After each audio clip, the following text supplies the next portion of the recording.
যাচ্ছি ভিন্ন জগৎ রংপুর।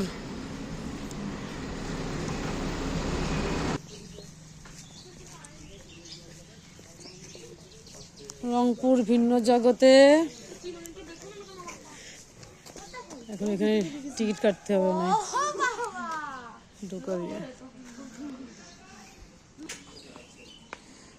টিকিট কাউন্টার নাকি আবার 6 জন একসঙ্গে দেখাতে হবে। ও যার যার কয়েল তার তো দিতে হবে।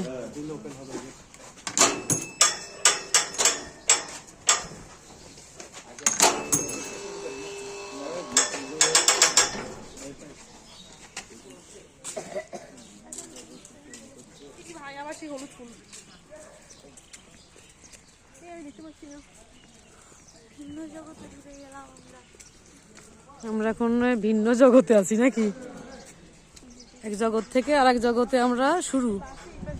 ভিন্ন জগৎ জগৎ থেকে আরেক জগতে ঢুকতেও এখন টাকা লাগে। হ্যাঁ